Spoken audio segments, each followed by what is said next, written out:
Groundbreaking sa bagong Cebu International Port sa lungsod sa Konsolasyon gihimo kaganiha. Ang proyekto gilaumang makapalambo sa ekonomiya sa paspas nga pagtransport sa mga goods ug serbisyo. Ang report ni Nico Sereno. Sa Barangay Tayud, Konsolasyon, ang dapit kundi tukuron ang New Cebu International Container Port Project, gihimo ang groundbreaking o capsule laying ceremony, timaan nga hapit na magsugod ang dakong proyekto. Gipangunayan ni Transportation Secretary Jaime Bautista, Konsolasyon Mayor Teresa Aligado, Ambassador sa South Korea ug mga opisyales sa funding agency.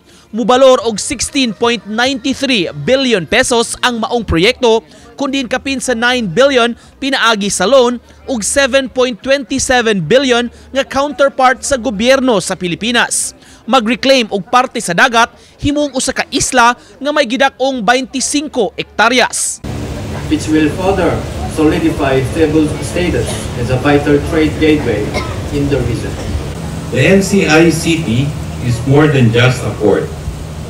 It is a symbol of progress, collaboration, and our collective commitment to enhancing the efficiency and reliability of our nation's infrastructure. A new era in maritime infrastructure for Cebu and the Visayas region. Mato ni Bautista, ang kasamtangang international port nag-operate na near capacity, mao gikinahanglan ang pagtukod sa bag-ong pantalan. Will improve handling and container stacking facilities while reducing road congestion around the Cebu base port. In doing so, we pave the way for a seamless flow of goods and services. Gikalipay sa mga local officials ang umaabot nga proyekto nga makahatag sab og libuan ka mga trabaho.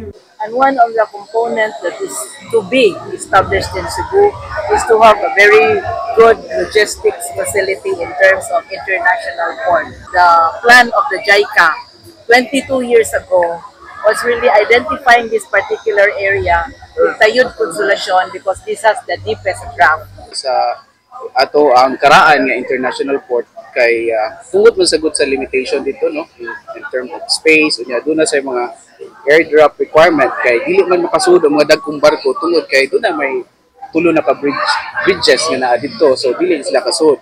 Nico Sereno, Balitang Bisdak.